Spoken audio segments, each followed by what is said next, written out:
Entonces, como última aplicación de la ley de Ampère, quiero revisar justamente lo que es el solenoide. ¿Ya? El solenoide es el último de los tres elementos pasivos que uno ve en este curso y que forman parte de los circuitos. ¿Ya? Sin embargo, por temas de tiempo, ¿cierto? No vamos a alcanzar a ver circuitos con solenoide, pero igual es bueno que sepamos que existe y cómo se puede calcular, por ejemplo, el campo magnético que existe dentro de un solenoide. ¿Ya? Y esto se hace justamente a través de una aplicación directa de la ley de Ampère. Entonces el solenoide no va a ser más que un cable enrollado. ¿Ya? Nosotros ahora ya sabemos, ¿cierto?, que si tenemos un cable finito, podemos obtener el campo magnético de este cable finito, ¿cierto?, usando Biot-Savart, o si es que el cable es infinito, un cable muy largo respecto al punto donde estamos observando, podemos usar la ley de Ampère. ¿Ya? Entonces, ¿qué pasa si es que este cable lo enrollamos y formamos un anillo? ¿Ya? Solamente, sin hacer cálculos y pensando solamente en términos de la geometría, ¿cierto?, de los vectores, sabemos que en el centro de ese anillo vamos a tener un campo que va a apuntar completamente perpendicular al plano del anillo, ¿cierto? Y eso podemos pensar que el campo magnético van a ser, por ejemplo, van a ser puros anillos pequeños, ¿cierto?, en torno al cable, ¿ya? Y si sumamos las contribuciones de cada uno de estos pequeños anillos en el centro del cable, vemos que todos van a apuntar, ¿cierto?, en la misma dirección y por lo tanto vamos a tener un campo magnético que va a ser completamente perpendicular al plano de este anillo. Entonces, ¿qué pasa si es que eh, pensamos, ¿cierto?, que el solenoide en el fondo son un conjunto de anillos, unos puestos al lado del otro, y que es una aproximación que uno puede hacerla sin ningún problema, ¿cierto? Pensamos que tenemos, por ejemplo, un cilindro de toalla nova, ¿cierto? El cilindro de cartón. Tomamos un alambre que es muy delgado y empezamos a enrollarlo alrededor de este cilindro de cartón, de manera tal que cada vuelta está al ladito de la vuelta anterior. Entonces, despreciando, ¿cierto?, de que el cable va a tener un pequeño ángulo, podemos pensar que cada una de esas vueltas es un anillo por sí solo que lleva la misma corriente. ¿Ya?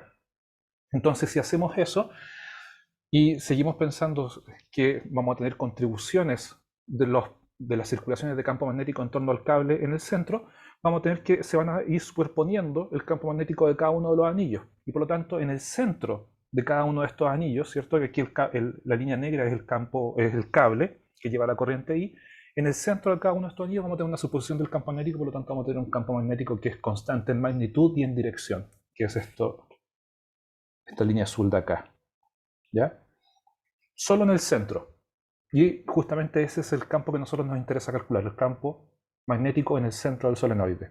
¿Qué es lo que pasa cuando uno se empieza a alejar del centro? Bueno, se tiene que cumplir que las líneas de campo tienen que ser cerradas, ¿ya? Entonces empezamos a tener que las líneas de campo ya dejan de ser dejan de tener una dirección constante, sino que se empiezan a doblar un poco, como estas líneas de acá, y en particular las que se acercan al borde van a ser líneas que se van a estar cerrando de esa forma.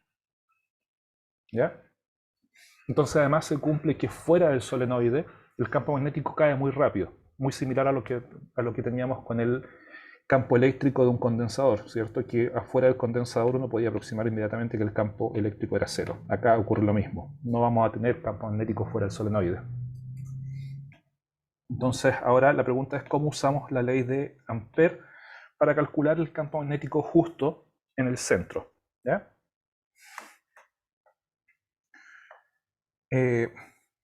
Bueno, para ello hacemos un corte de este solenoide, ¿cierto? Pensemos que este cilindro de toalla nova, ¿cierto? Este cilindro de cartón donde está todo enrollado, los cables lo cortamos y nos quedamos con la mitad. Si lo cortamos y nos quedamos con la mitad, lo que vemos es que a una distancia r del centro, ¿cierto? Aquí vamos a tener una distancia, ahí vamos a estar r, y por acá vamos a estar en menos r. Entonces una distancia igual al radio del centro, vamos a ver los cables que iban entrando por arriba. Y por eso vemos estos cables simbolizados de esta forma. ¿Ya? Como corrientes que están entrando, luego se dan la vuelta, ¿cierto? Y por abajo van a estar saliendo. Y son los cables que vemos acá. ¿Ya? Entonces esto lo que estamos viendo es simplemente un corte del solenoide. Entonces la pregunta es cómo lo hacemos para calcular el campo magnético justo en el centro. Sabemos ya cuál va a ser su dirección. Sabemos que va a ser ¿cierto? Si esto está entrando de esta forma, ¿cierto? Tenemos un campo magnético, de hecho aquí esto tiene que ir en la otra dirección. Aprovechemos de arreglarlo al tiro. ¿Cierto? Si la corriente está entrando por arriba y saliendo por abajo, la regla de la mano derecha nos dice que el campo magnético debería apuntar hacia la izquierda. Así que coloquémoslo hacia la izquierda.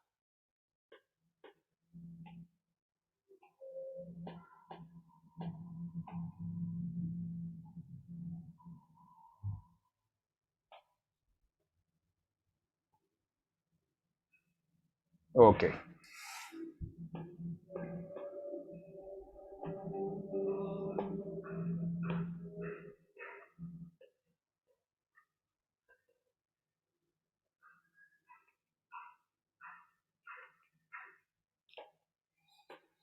Entonces el campo está haciendo esto. ¿Ya? Entonces nos interesa calcularlo en el centro, por lo tanto tenemos que colocar de alguna forma una circulación de Ampère que tenga la misma dirección del campo, que vaya, ¿cierto?, en la misma dirección del campo y que cumpla con que el campo es constante sobre esa circulación de Ampère. Y como aquí tenemos un campo magnético que es un poco complejo, ¿cierto?, porque solamente sabemos cómo es su forma en el centro, vamos a tener que de alguna manera arreglándolas para poder decir algo respecto de cómo es el campo magnético sobre el resto de esta circulación de Ampère, ¿ya? Y el camino que vamos a usar para calcular es ese camino que está dibujado acá en verde, en el cual, en el punto donde nos interesa, ¿cierto?, que es en el centro, va a ir en la misma dirección del campo, y ahí tenemos un DL1. Luego, después, acá en esta región tenemos un DL4 que va hacia abajo. Acá donde estamos muy lejos del centro del solenoide, decimos que tenemos un DL3 que va hacia la derecha, mientras que acá vamos a tener un DL2 que va hacia arriba, ¿ya? Entonces, si escribimos nuestra ley de Ampère, tenemos que la integral cerrada de B punto dl, que es sobre la circulación completa, la podemos representar en 4 integrales, por los 4 caminos de ese camino rectangular que estamos cogiendo ahí, que sería la integral, siempre va a ser el mismo campo, por supuesto, el mismo B. Entonces aquí tenemos B punto dl1 más B punto dl2, dl3 y un término es integral de B punto dl4, ¿ya? Entonces a nosotros nos interesa solamente saber cuánto vale el campo magnético a lo largo del camino de L1. Ese es el que queremos calcular, ¿ya? ¿Qué es lo que pasa con los demás caminos? Por construcción, afuera del solenoide el campo magnético vale 0. Y es justamente por eso que tomamos esta circulación con un camino que sería el DL3 que está abajo, que está muy lejos del centro del solenoide por afuera. Entonces a lo largo de este camino de acá, el campo vale esencialmente 0. Y como esencialmente vale 0, por lo tanto, el integrando, ¿cierto?, que sería este término de aquí en el DL3, esto es esencialmente 0, por lo tanto esa contribución a la ley de Ampère es nula, ¿ya? Por otro lado, aproximamos que como el campo magnético son líneas de campo cerradas, vamos a tener que se va a cumplir, por ejemplo, en esas regiones, que el campo magnético va a ser perpendicular a los de L. Por lo tanto, a lo largo de la trayectoria de L2 y a lo largo de la trayectoria 4, el producto punto entre el vector del campo magnético B y el diferencial de L va a ser perpendicular y por lo tanto va a dar 0. Entonces eso nos permite decir que esto es 0 porque dl2 es perpendicular a B. Esto es 0 porque B es aproximadamente 0. Y este último término de acá es 0 porque dl4 es perpendicular a B. ¿Ya? Entonces al final la integral cerrada de b.dl se separaba en 4 términos, pero solamente uno es distinto de 0, que es solamente donde queremos calcular el campo, que es en el centro del solenoide. Entonces nos queda solo este término,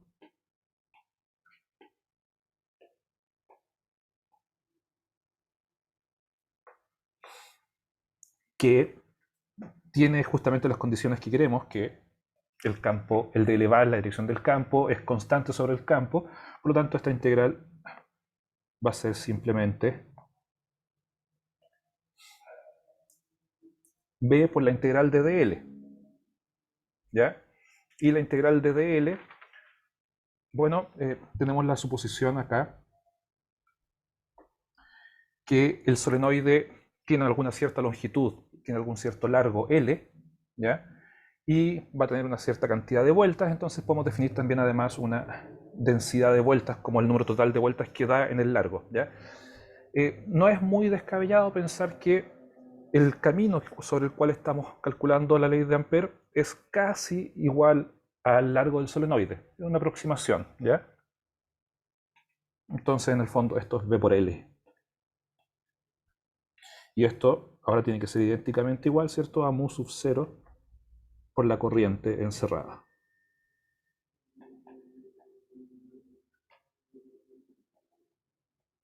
¿Cuánta corriente encerrada? Es la corriente encerrada aquí, lo que está en amarillo. ¿Ya? Son todos los pequeños cables que iban saliendo de la pantalla, ¿cierto? Que quedaron encerrados en esta circulación que los tiramos justo hasta el borde del solenoide. Sí, y es casi el mismo largo, L. ¿Ya? Entonces aquí usamos justamente la información que tenemos acá, que nos podemos relacionar el número de vueltas con el largo y podemos definir una densidad de vueltas, ¿ya? Entonces nos va a permitir escribir la corriente encerrada de la siguiente forma. El I encerrado lo podemos describir como la densidad de vueltas, la corriente total y el largo. O, si ustedes tienen el número de vueltas, lo conocen, pueden decir simplemente que es N por I. ¿Ya?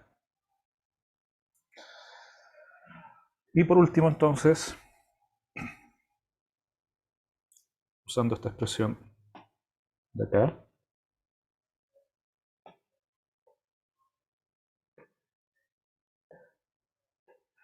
obtenemos que el campo magnético del solenoide es la densidad de vueltas. La corriente, como estamos dividiendo por L, nos queda simplemente, falta el mu sub 0, ¿cierto? Mu sub 0, la permeabilidad magnética del vacío, la densidad de vueltas que está enrollada, ¿cierto? Y la corriente que está pasando por cada uno de estos anillos.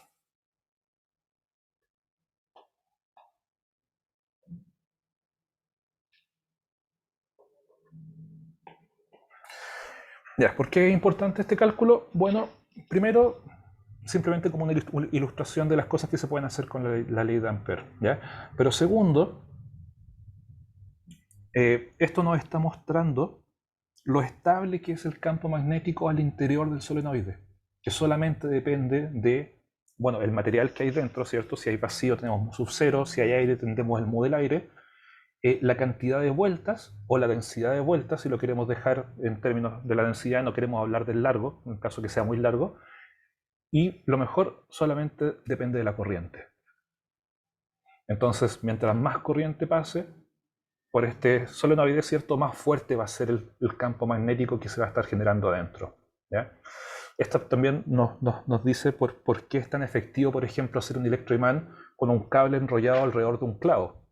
Además, el clavo está hecho de fierro, que es un material ferromagnético, por lo tanto, ahí no va a ir un mu cero, sino que va a ir el mu del material ferromagnético, y eso va a amplificar aún más el campo magnético, porque los materiales, no hablamos nosotros, ¿cierto?, de materiales magnéticos en el curso, pero el material ferromagnético tiene la particularidad de que se pueden alinear los dipolos magnéticos dentro del material en la dirección del campo, y eso potencia justamente el campo magnético que se está generando.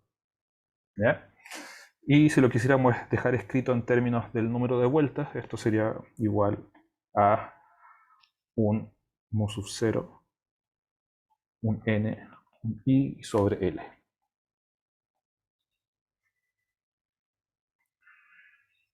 Ok.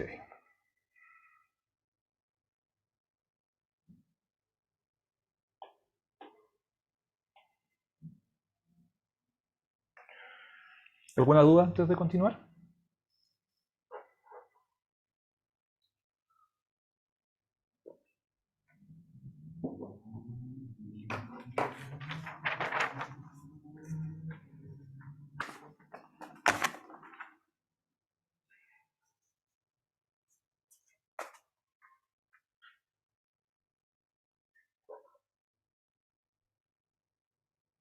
Ok. Ya, entonces,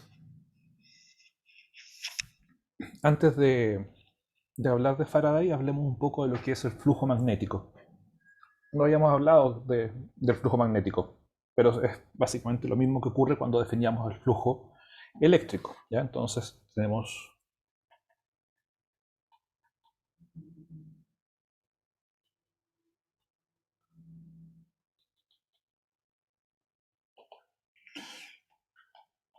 y ocupamos la misma letra griega phi, pero sub b. ¿Ya? Para describir lo que era el flujo eléctrico decíamos phi sub e. Bueno, ahora tenemos el flujo magnético phi sub b. Y la definición es lo mismo, ¿cierto? Si tenemos algún campo eh, eléctrico, o sea, perdón, un campo magnético homogéneo en magnitud y dirección en el espacio, B, y queremos saber cuántas líneas de campo, en cierta manera, están atravesando una cierta superficie cerrada, por ejemplo esa,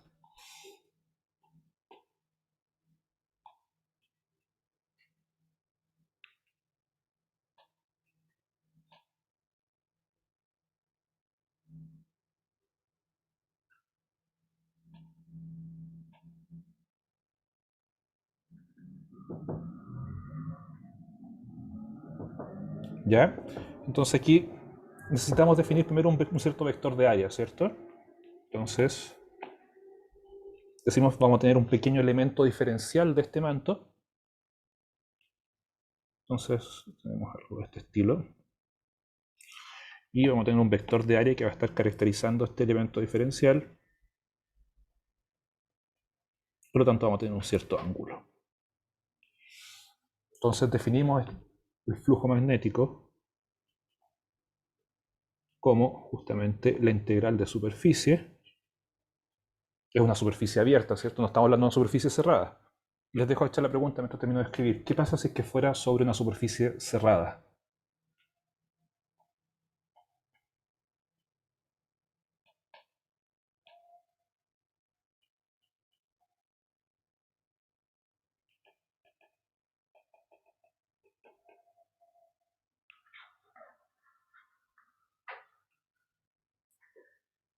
Y es por ello que, ¿cierto? Sería cero. Y es por ello que no podemos hacer uso de la ley de Ampère, por ejemplo, para el campo magnético. ¿Ya? Ahora, ¿les queda claro por qué va a ser cero?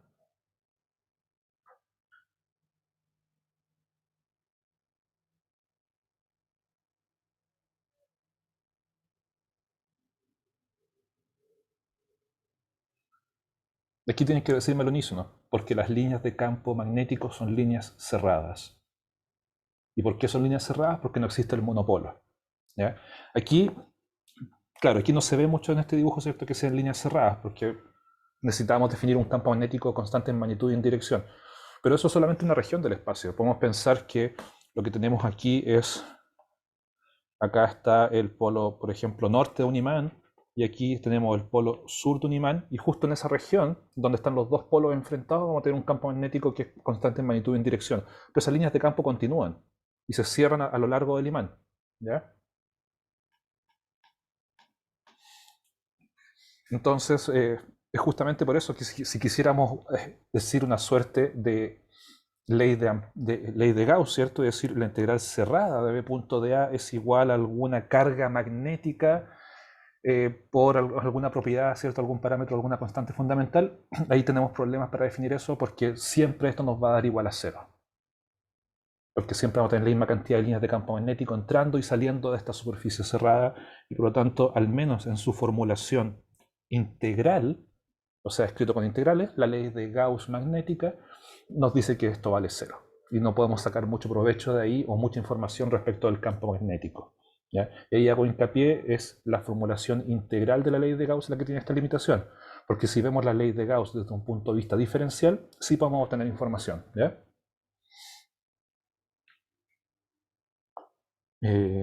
De hecho, justamente cuando uno quiere analizar las ecuaciones de Maxwell, el conjunto de ecuaciones de Maxwell es la ley de Gauss eléctrica, la ley de Gauss magnética, la ley de Ampère, la ley de Faraday, que vamos a ver a continuación, se analizan desde un punto de vista diferencial, no escritos como integrales, sino escritos como derivadas, y ahí uno sí puede obtener información y es justamente de donde, al resolver ese sistema de ecuaciones, obtiene las ecuaciones de onda para la onda electromagnética. ¿Ya? Ok, entonces tenemos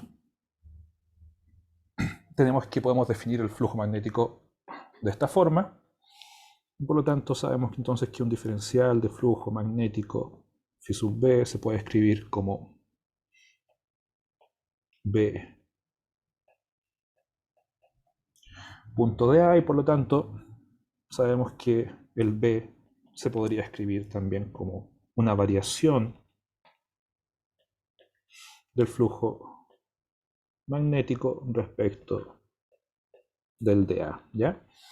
Pero esto más que nada para completar el cuadro aquí, lo que nos importa es esto, el flujo se escribe de esta forma. Ok, ¿por qué necesitamos esto para la ley de Faraday?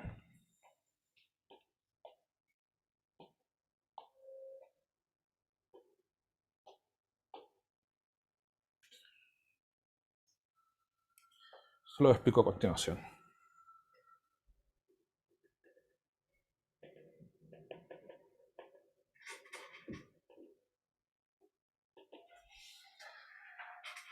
¿Qué es lo que ocurre?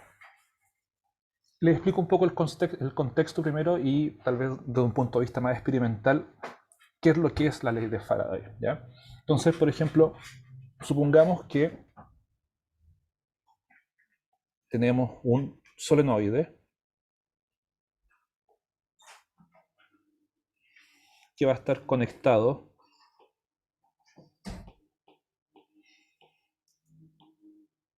digamos a un amperímetro. ¿Ya?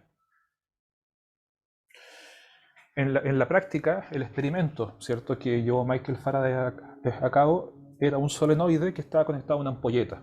En el fondo, lo único que necesitamos es algo que nos diga si es que está pasando corriente o no está pasando corriente. La ampolleta se va a prender si pasa corriente, el amperímetro va a mover la aguja, ¿cierto?, si es que está pasando corriente. Entonces, para efectos prácticos, podemos usar una ampolleta o simplemente un amperímetro. Así que aquí ponemos un amperímetro. Ok, entonces, ¿qué es lo que quería hacer él? Quería saber si es que había alguna relación entre campo eléctrico y campo magnético. ¿Ya? ¿Por qué? Porque si es que, fíjense que ahí lo que tenemos es un circuito cerrado. Un cable conectado a una ampolleta o un amperímetro. Y la única gracia es que el cable en alguna parte está enrollado. Pero aquí no tenemos resistencia, no tenemos FEM, no tenemos nada. Por lo tanto, no debería circular corriente por ese circuito cerrado. Y eso es equivalente a decir que no deberíamos tener un campo eléctrico generado por alguna FEM dentro de este circuito cerrado, ¿cierto? Porque si es que hay un campo eléctrico, hay una corriente, ¿cierto? Que son cargas aceleradas por este campo eléctrico y eso deberíamos verlo reflejado en que la ampolleta se prende o la aguja del amperímetro se mueve. Entonces, así tal cual como está esto, no pasa nada.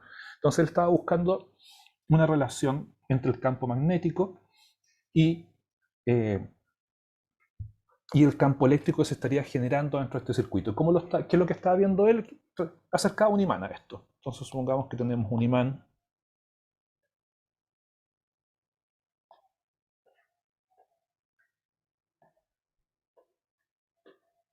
¿cierto? Con el norte, el sur, y por lo tanto vamos a tener líneas de campo magnético que van a estar saliendo, llegando por acá, y esto tiene la forma, ¿cierto?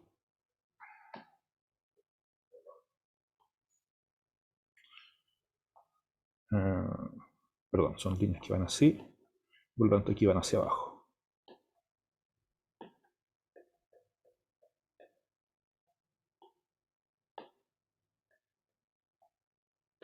Así, ¿ya? Entonces esta persona dejaba, ¿cierto?, el imán cerca del solenoide y no pasaba nada.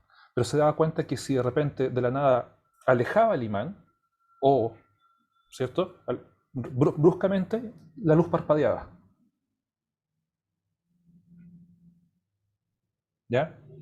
Entonces, por ejemplo, si tengo el solenoide, que no es más que un cable enrollado, pero tiene una cierta área definida, y tengo un imán cerca, y vemos un gráfico, por ejemplo, del imán en función del tiempo, el campo magnético que genera el imán, ¿cierto?, en función del tiempo, vamos a ver algo que es más o menos constante, ¿cierto? Esto es B, T, y aquí vamos a ver un campo magnético constante.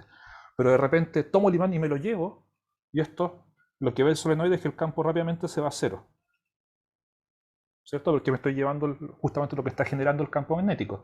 Y en ese momento, durante esta transición, la luz parpadea o el amperímetro se mueve. ¿Ya?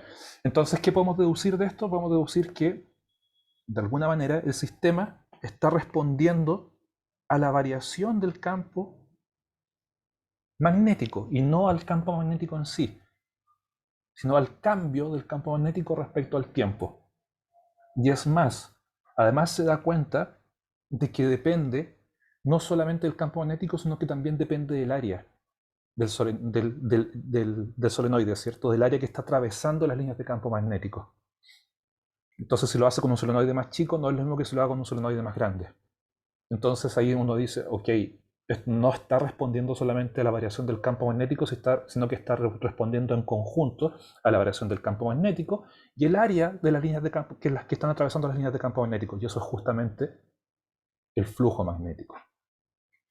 Por lo tanto, si es que se va a mover una corriente por ese circuito cerrado que no tiene nada, es porque va a aparecer una FEM.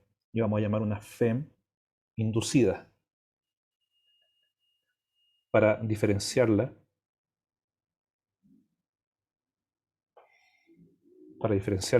de la otra FEM que conocemos, ¿cierto? Va a aparecer una FEM inducida y él dice, postula que esta FEM inducida tiene que ser proporcional, de alguna manera, a la variación del flujo magnético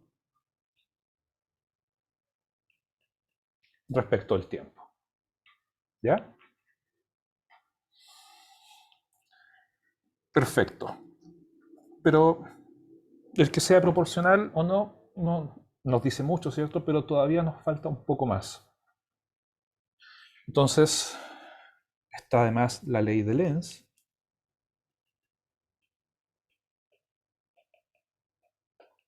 ¿ya? Que es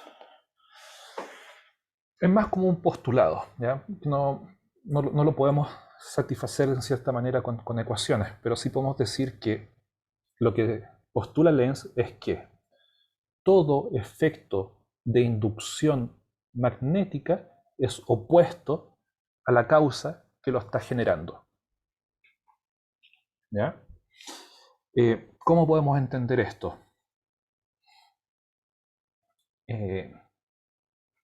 Si yo les digo que justamente esta inducción electromagnética es la que nos permite hacer los motores eléctricos, ¿qué me dicen ustedes?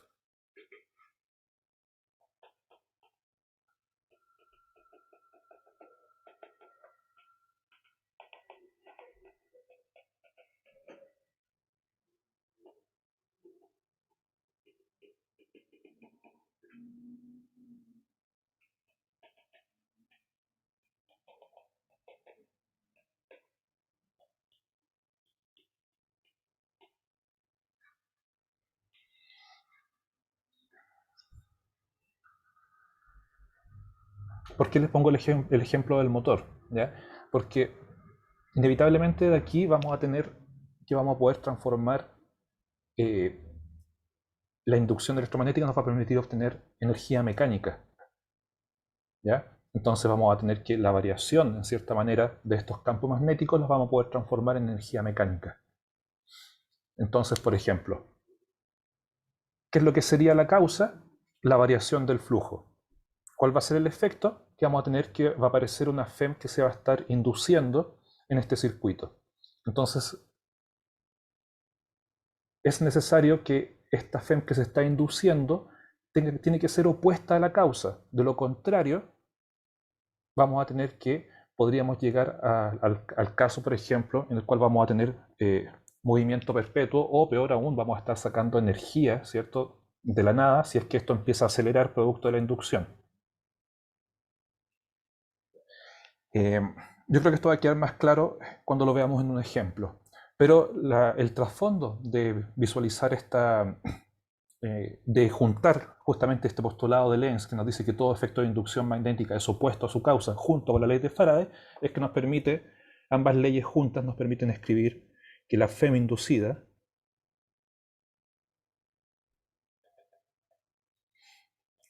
es menos la derivada del flujo magnético respecto al tiempo.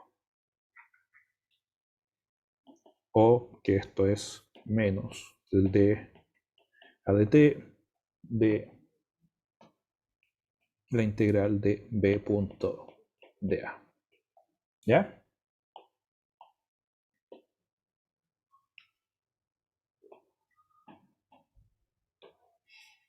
Y esto es lo que uno conoce como la ley de Faraday-Lenz. Ok.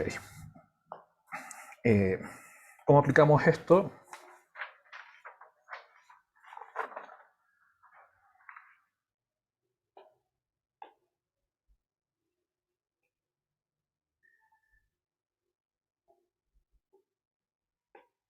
Veamos un ejemplo. Yo creo que a medida que vayamos avanzando en el ejemplo, les van a ir quedando las cosas más claras. Podemos analizar esto de dos formas, ¿cierto? Como el flujo depende del campo magnético, depende del área. Podemos ver dos casos. Uno en el cual el campo magnético es constante y el área está cambiando, o el caso en el cual el área es constante y el campo magnético está cambiando. ¿Ya? Hagamos primero el caso en el cual el campo magnético es una constante y lo que vamos a obtener es una variación del flujo y eso nos va a producir una FEM inducida. Y para eso lo que se hace es pensar en un sistema de barra en movimiento sobre unos rieles.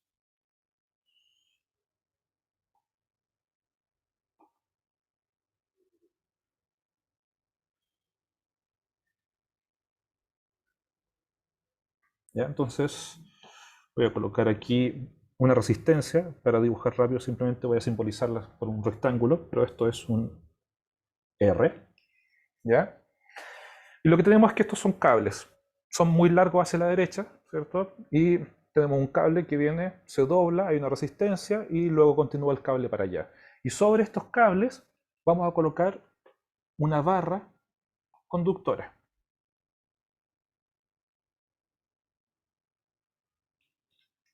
O sea, una barra de algún material conductor.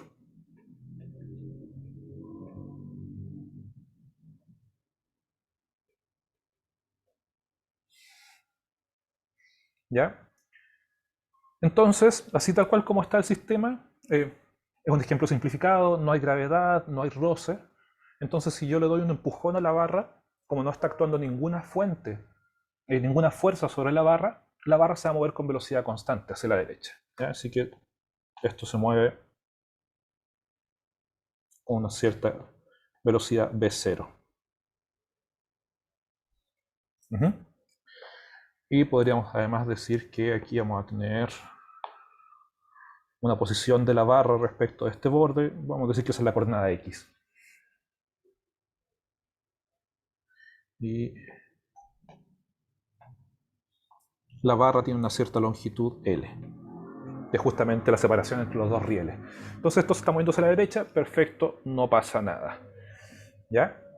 Entonces, ¿qué ocurre si en el instante t igual a 0 colocamos un campo magnético que va a estar entrando en la pantalla en todo el espacio? Un campo magnético constante en magnitud y en dirección. Entonces, en algún momento decimos, ok, colocamos un B en todo el espacio y este B lo escribimos, ¿cierto?, como una constante positiva B0 y en la dirección menos K. Esto significa que estamos ocupando el sistema de referencia, ¿cierto? Con un X para allá, es menos K, claro, tiene que ser X, Y y Z positivo saliendo. ¿Ya? Entonces, tenemos tres escenarios. La barra se está moviendo con velocidad constante. ¿Qué le pasa a la barra? ¿Se sigue moviendo con velocidad constante? ¿Acelera o se frena? Díganme ustedes qué pasa.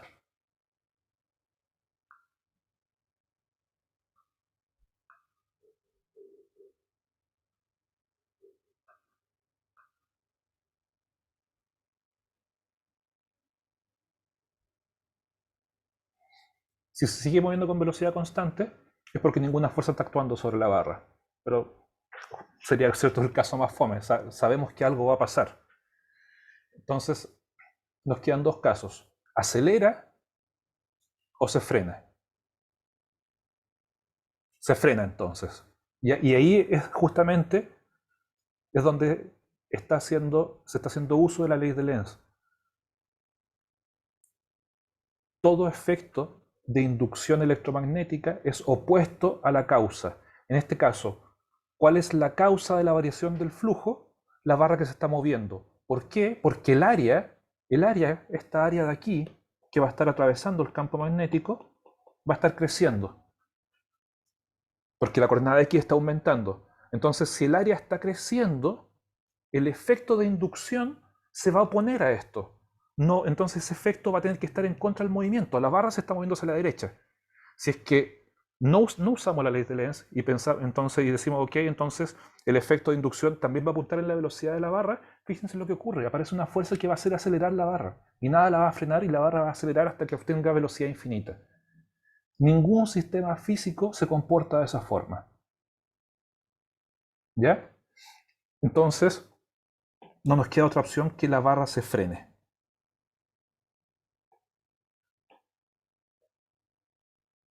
Entonces, aquí adentro, donde está esta área, que vamos a decir, aquí adentro tenemos un área que va a ser igual a la posición de la barra en función del tiempo por la longitud. ¿Ya? Acá adentro existe, porque el campo existe en todo el espacio, existe un campo magnético que está entrando en la pantalla. Entonces, de nuevo, usando la ley de Lenz, que nos dice que todo efecto de inducción es opuesto a la causa, ¿en qué dirección debería estar el vector de área?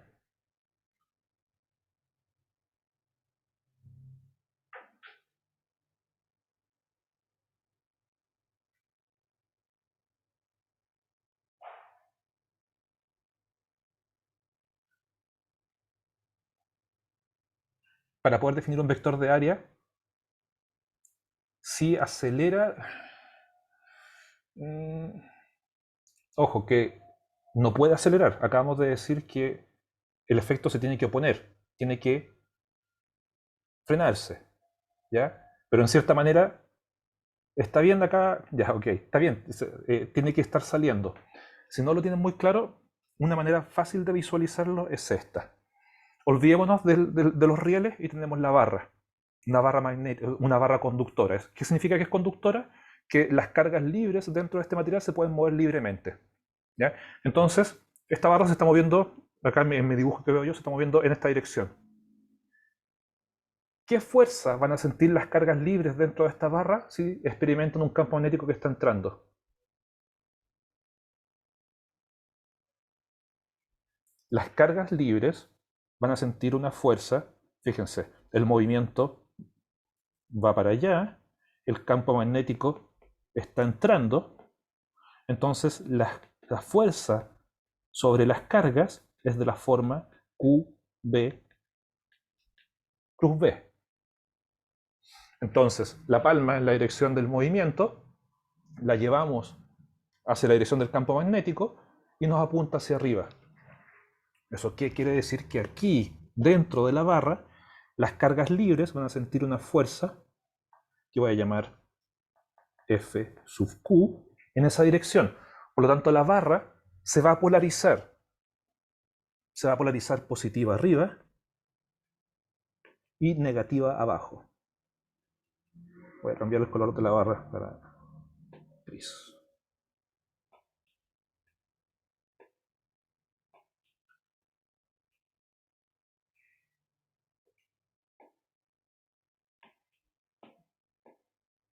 Ya.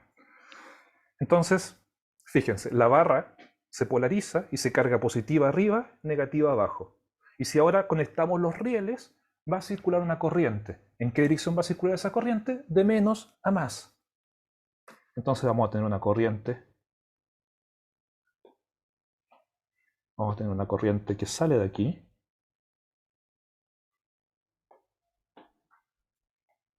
Va para allá. Va para acá. Y luego la corriente sube por la barra. Esto va a ser la corriente inducida. Fíjense que hasta el momento todo este análisis lo estamos haciendo sin hacer ningún cálculo. ¿Ya? Entonces, perfecto, tenemos la corriente inducida. Y sabemos que la barra se tiene que frenar. Y la única forma que se frene es que aparezca una fuerza en la dirección opuesta al movimiento. ¿Cierto? Fíjense ahora. La barra, circula una corriente por la barra. Por lo tanto, también vamos a tener una fuerza sobre la corriente. ¿Y cómo es la fuerza sobre la corriente? La palma en la dirección de la corriente, ¿cierto? Que sería el dl. La llamo en la dirección del campo. El pulgar nos apunta hacia acá. Entonces vamos a tener una fuerza ahora sobre la corriente. ¿Ya? Entonces aquí escribimos la fuerza sobre las cargas es de la forma, sobre las cargas libres dentro del conductor, QB cruz B, la fuerza sobre la corriente, porque una vez que se establece esta polarización, la barra se transforma como en una FEM, va a ser nuestra FEM inducida. Entonces sobre la corriente vamos a tener una fuerza que es de la forma I de L cruz B, ¿ya? Esta fuerza sobre las cargas va en la dirección J tongo, que es la que nos polariza hacia arriba, mientras que la fuerza sobre la corriente va en la dirección que se opone al movimiento, así que esto va en la dirección menos y tongo, ¿ya?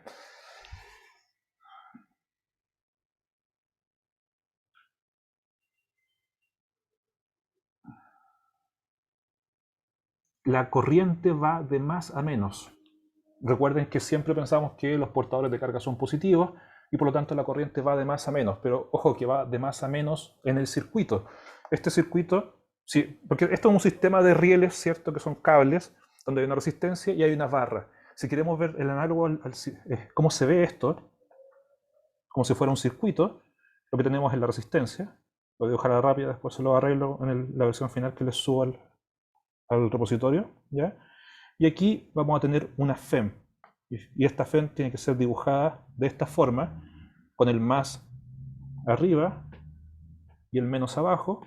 Y esto va a ser nuestra FEM inducida. Y la corriente va a estar haciendo esto. La corriente inducida. ¿Ya? ¿Queda más claro el dibujo?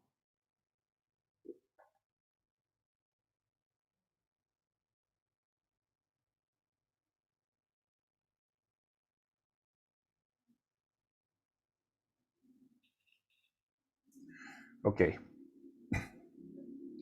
Entonces ahora que ya sabemos, fíjense, analizamos la polarización de las cargas libres en la barra. Eso nos permitió definir la dirección de la corriente. Entonces ahora que tenemos la dirección de la corriente, puedo recién decir cuál es la dirección del vector de área. Y que justamente va a ser opuesto, como lo habían dicho al principio. Toda esta discusión fue justamente para decir el vector de área es ese. ¿Ya? Y por lo tanto, si ese es el vector de área, aquí voy a escribir paso 1. Paso 1. necesitamos definir cuánto es el flujo magnético. Flujo magnético, entonces, que es, en este caso, V por A, V punto A, son vectores antiparalelos y sí que nos sale un signo menos. Es menos B, L, X de T. ¿Ya? Y por lo tanto esto nos va a permitir encontrar cuánto es la FEM inducida. ¿Por qué? Porque la FEM inducida es menos, ese signo menos va por construcción, ¿cierto? Es la ley de Lenz, la variación del flujo magnético respecto al tiempo. Y lo único que está variando respecto al tiempo acá es la posición X. Y la derivada de la posición X va a ser justamente la velocidad de la barra. Pero una velocidad en función del tiempo, ya no es esa velocidad inicial V0 que era la que llevaba constante. Entonces, además se cancelan los signos menos, y aquí queda, esto es B, L, B. ¿Ya? Entonces la FEM inducida tiene dos mecanismos por los cuales puede cambiar su signo. Uno tiene que ver con la dirección del producto punto B punto A. Si son paralelos es positivo, si son antiparalelos ese producto punto es negativo. Y el otro mecanismo es si es que el área, el flujo, ¿cierto? En este caso la posición X es una función creciente o decreciente. En este caso es una función creciente. El área está aumentando, ¿cierto? El X va creciendo. Y por lo tanto la derivada de esa función creciente es positiva. Ok, tenemos nuestro primer paso, entonces, importante para poder obtener, qué es lo importante, qué es lo que queremos acá como objetivo. Queremos ver qué es lo que pasa con la barra, cómo se está frenando la barra. Entonces queremos saber cuánto es esta velocidad en función del tiempo. ¿Ya? Segundo paso, calculamos la corriente inducida. Pero aquí vemos, aquí está. Hacemos Kirchhoff sobre el circuito y vemos entonces qué es lo que se cumple aquí. Se cumple que la FEM inducida menos la corriente inducida por la resistencia tiene que ser igual a 0. Entonces la corriente inducida tiene que ser igual a la FEM inducida sobre la resistencia. Entonces esto tiene que ser BLB, que es una función del tiempo, sobre la resistencia. ¿Ya? Listo, tenemos el segundo paso. Tercer paso. Si es que lo que estamos haciendo es analizar el movimiento de la barra, ¿qué creen ustedes que hay que hacer a continuación?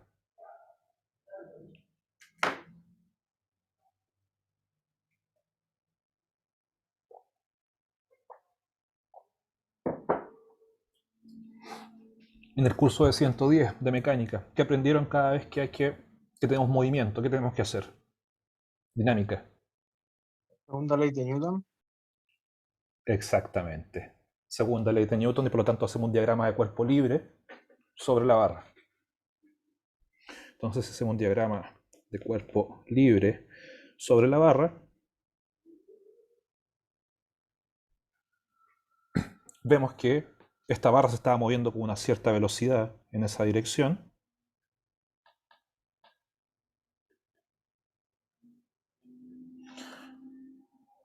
Y la única fuerza que va a estar actuando sobre la barra es la fuerza que actúa sobre la corriente, ¿cierto? Que es la fuerza que la está frenando. Y por lo tanto tenemos una fuerza que apunta en esta dirección, que es nuestro F sub I, que llamamos, la fuerza sobre la corriente. ¿Ya? Súper. Entonces, segunda ley de Newton, sumatoria de fuerza sobre el cuerpo igual a m por a, ¿cierto? Entonces nos queda que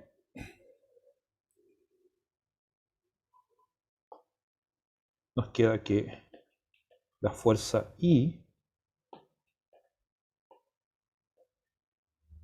tiene que ser igual a m por a. ¿Y cuánto es esta fuerza I? la tenemos que sacar de acá. El I de L cruz B. O sea, tenemos que hacer el cálculo de la fuerza, ¿cierto? La fuerza de Lorentz sobre esta corriente que está pasando por este conductor. Pero es una corriente constante, bueno, en realidad no es constante, pero es una corriente que está sobre un cable que es recto, ¿cierto? Entonces al integrar el dl nos va a quedar solamente la longitud del cable, que en este caso es L mayúscula, y el campo magnético es constante, ¿cierto? Y la dirección ya la sabemos, se opone al movimiento. Entonces el FI es igual a, esto tiene que ser I, al integrar el dl nos queda un L, B en la dirección menos y tonco. ¿Ya? Entonces cuando escribimos por componentes, lo que nos queda es que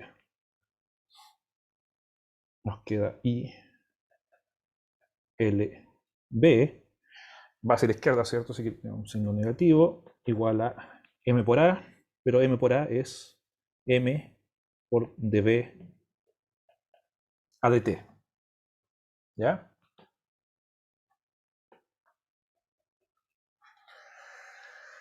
Y, ok, tenemos una ecuación que nos está vinculando la variación de la velocidad, ¿cierto? El dB a dt y la corriente, pero no nos sirve mucho porque sabemos que esta corriente, ¿cierto? Esto es un dt, la corriente también depende en función del tiempo, ¿cierto? Es menos I dt. Lo que necesitamos es que esté la variación de la velocidad y la velocidad. Entonces reemplazamos la corriente, que la corriente es justamente la corriente inducida que calculamos acá arriba.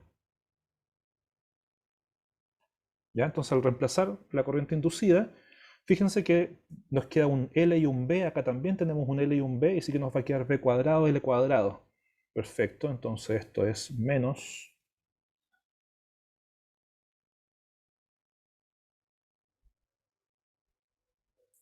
L cuadrado, B cuadrado, por B de t, sobre R, igual a M de B a dt. ¿Ya? ¿Cómo se resuelve esta ecuación? Bueno, hay que integrarla y hay que usar la condición inicial que ya sabíamos, que es que antes de que se activara el campo magnético, la barra se estaba moviendo con velocidad constante v0. Entonces, para eso la vamos a despejar un poco. Vamos a escribir que dv a dt es igual a menos L cuadrado B cuadrado sobre la masa, la resistencia B de t. Y ahora lo que usamos es un proceso que se llama variables separables. Entonces escribimos dB sobre B igual a menos L cuadrado B cuadrado M por R por dt. ¿Ya? Si analizamos esto en términos de las unidades, fíjense que a la izquierda tengo dB, velocidad, básicamente metros partidos por segundo, y aquí también tengo velocidad. Por lo tanto, el lado izquierdo de esta ecuación es adimensional. Tiene unidades de velocidad sobre unidades de velocidad, se simplifican. Entonces, si es que eso lo estamos igualando a este menos L cuadrado B cuadrado sobre Rm por dt, todo esto también debe ser adimensional. Y la única manera que esto sea adimensional es que m r sobre lb al cuadrado tenga unidades de tiempo también, tenga unidades de segundo. Y efectivamente, si uno hace el trabajo con las unidades, los kilogramos, los ohms, los metros de la longitud al cuadrado y las unidades, los Tesla del campo magnético al cuadrado, va a dar efectivamente que eso tiene unidades de tiempo. Entonces esto lo llamamos un tiempo característico tau. Asignamos ese valor de la constante ahí. ¿Ya? Ok, eso nos permite escribir esta ecuación un poquito más simple ahora. De B sobre B igual a dt sobre tau, aquí un signo negativo. Y ahora recién podemos integrar esto. Se integra, ok, nos interesa, ¿cierto? El instante t igual a 0 y se empezó a mover, entonces decimos, perfecto, integramos entre 0 y un tiempo t, cualquiera. Y aquí entonces tendremos que integrar entre la velocidad para ese tiempo igual a 0, pero nosotros sabemos que en t igual a 0 se venía moviendo con velocidad constante, así que esto es v0. Y hasta alguna velocidad para un tiempo cualquiera. ¿Ya? Bueno, el lado derecho es la integral de una constante. Súper simple. El lado izquierdo es un logaritmo natural. ¿Cierto? La integral de 1 sobre x es un logaritmo natural, ¿cierto? Entonces esto queda logaritmo natural de b de t sobre b0 igual a menos t sobre tau. Aplicamos la función exponencial y lo que nos queda es que b de t es igual a b0 por e elevado a menos t sobre tau, y si reemplazamos cuánto vale tau, nos queda que b0 es igual a e menos, aquí queda l cuadrado, b cuadrado sobre rm por t. O sea, efectivamente, la velocidad de la barra es una exponencial negativa, decae en el tiempo. O sea, la barra se va a estar frenando. ¿Ya? Y con esto ya tenemos todo lo que necesitábamos. Denme un segundo, por favor, y luego terminamos la clase.